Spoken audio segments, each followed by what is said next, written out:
In 1999, I was 22 and had just graduated from Emerson University in downtown Boston, majoring in screenwriting, specifically in cartoons and children's programming.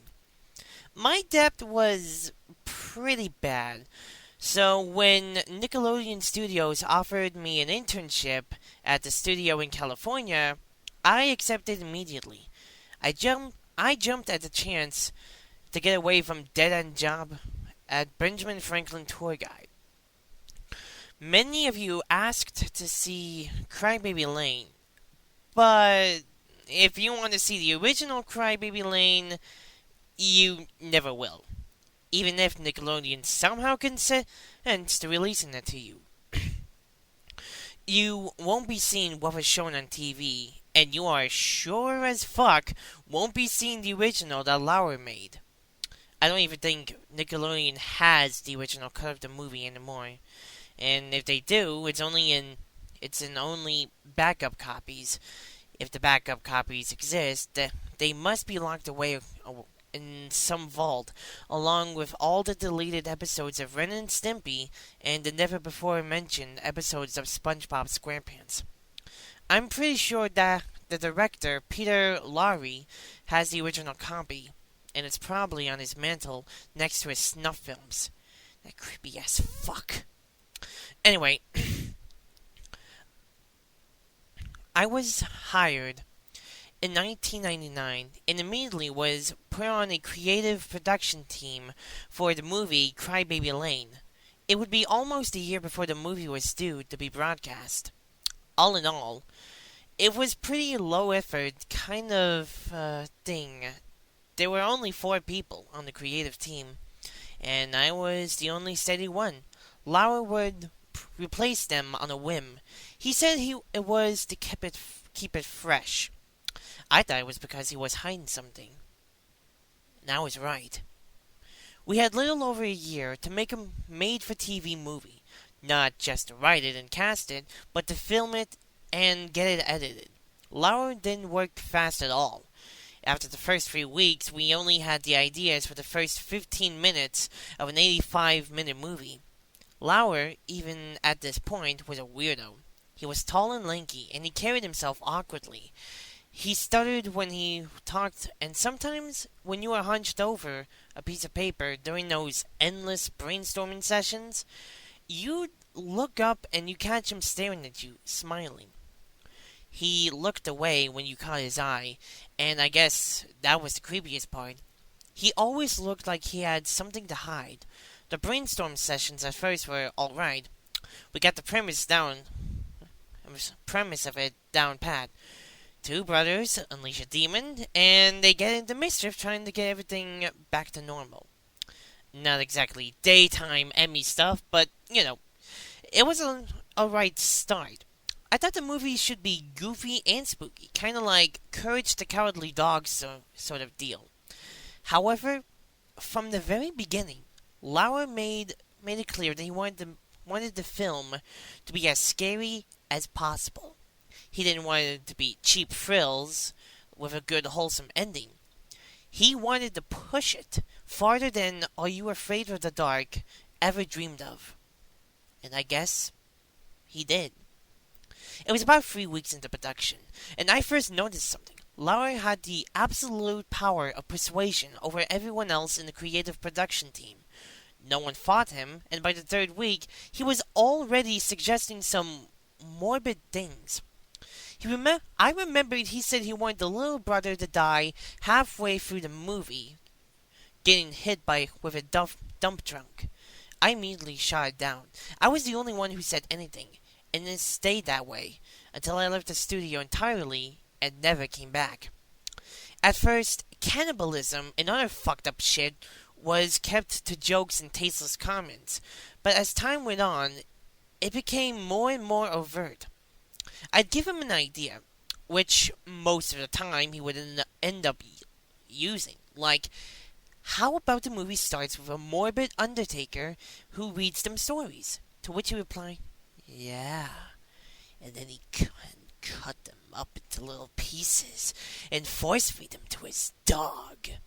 He made those jokes a few times in the early stages, then he got serious. He'd stand up like he was Jesus or something, clear his throat loudly, and proclaim an idea. I'd be the only one to shut it down. Every fucking time. One day, near the end of our brainstorming sessions, Laura cleared his voice and stood up. We all fell silent and looked at him like we normally would. He stood up and said, "Gentlemen and females, I have an idea." I remembered what he did. He paused and looked right at me as he said, "The story will revolve around the legend of a pair of Siamese twins. Have you ever heard of the Donner Party?" Everyone nodded, except for me. I didn't like where the conversation was going. "They ate themselves when it got cold. They ate each other." Everyone nodded. Again, I closed my eyes. What would the Siamese twins do if they had nothing to eat?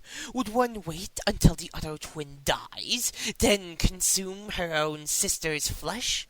Would they claw out each other's eyes until one of them died, then dine upon them, like a vulture tearing at the skin of a dead deer? I do not know. It is interesting indeed. I didn't know what the fuck I was hearing. I opened my eyes and looked around the room. No one was fucking moving. Everyone's eyes were on Lauer except for mine. And when I looked at him, he was still staring at me. Children like violence. They revel in it. Children like to be scared. So we'll scare them. Won't we, Johnny? He leaned over the table, getting pretty damn close to my face. His breath smelled like decaying shit. I stared back at him. "I think you're fucked up, to be honest." He smiled, then backed away. "Oh, I'm fucked up, all right. But you have to be fucked up to survive in this cutthroat world." His grin expanded. "Literally, right now, I'm going to show you some pictures that will spark some of your imaginations." He got up and locked the door from the inside. I stood up and said, "What the fuck are you doing? Let's not make any errors in judgment, Jonathan. Sit down." "No, sit." For some reason, I did. Lauer pulled out one of those shitty overhead projectors. He turned on the switch and shouted in an unusually high and semi-fanatic voice. "This is the fucking news we need to continue with this pro-fucking-duction. This is what every child should see." His eyes bulged in his head. He put the image down on the glass surface and the overhead. It was silent. The image was in black and white, but it was grainy. I could vaguely make out a boy lying on a brick floor. His arms cut off, and his bloody little nub black dots. The only thing that was clear was his face. He was bleeding from the mouth. Laura almost threw the paper off the overhead, slamming down another one. It was a zoomed-in shot of the boy's face. It was in color. The blood trickled from his open mouth onto the brick floor. His eyes shut, grimy blood underneath his eyebrows and eyelashes. Then his eyes opened, and I screamed. No one else in the fucking room did, and it died in infancy, the shrillness ringing the air. The pupils were completely black. The rest of the eyes were normal. The longer I stared, the more the eyes opened, widening and widening, until it looked like the skin above his eyebrows and eye sockets was going to rip in half. Then they started to bleed. Blood started to trickle, and I swear to God, I could hear it. More now, it was like a full-blown stream. More, until the brick floor was a lake of blood. I could hear it, like I was hiking, and I came across a stream. And now, I could smell the kid. I could fucking smell his rot. I leaned underneath the table and vomited. When I rose back up, the images were gone. Everyone else in the room was expressionless. Lauer turned on the lights. "You may go," he said, unlocking the door. I walked through those fucking doors, and I never came back. This happened near the end of the brainstorming process, and by the time I left, the casting was done, and the script was almost written. They were desperately behind schedule. I think Laura planned it that way, so there wouldn't be time for proper editing.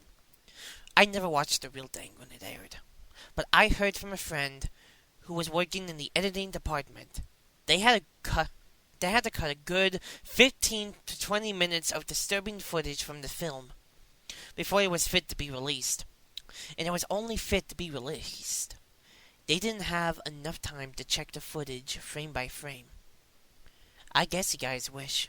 Unless they cut every single scene that had the pictures in them, every child watching Crybaby Lane had an unconscious memory of those pictures.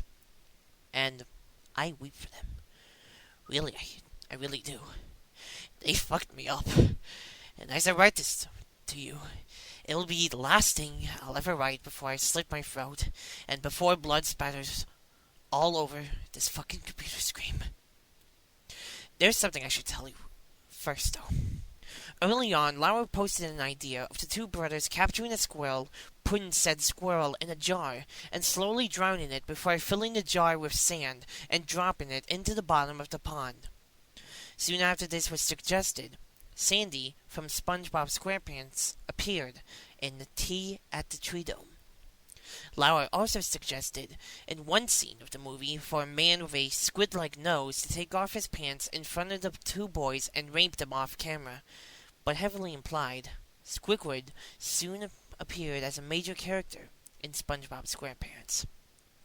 It was suggested that the two would be stepbrothers, forced to live in the same house after the first one's mom was found dead in a shallow grave, her body heavily cannibalized by her own husband, a local weatherman. A show with the vaguely premieres, Drake and Josh, started in 2004, and the stepfather is indeed a weatherman. Laura also suggested that the younger brother have a doghouse in which he keeps various animal fetuses encased in acid that he regularly uses to poison his mother to have sex with his abusive father, as told by Ginger, debuted. A man who captures the souls of children in a vacuum cleaner and sends them to Hades? Danny Phantom. A robot who goes insane on the two brothers, kills one of them and wears his skin, pretending to be the dead brother at high school? My Life as a Teenage Robot. The list goes on and on. Nickelodeon knows, and they're continuing the legacy of Lauer, sometimes subtle, and sometimes overtly. And there is nothing you and I can do about it. Do you want to see it? You got it.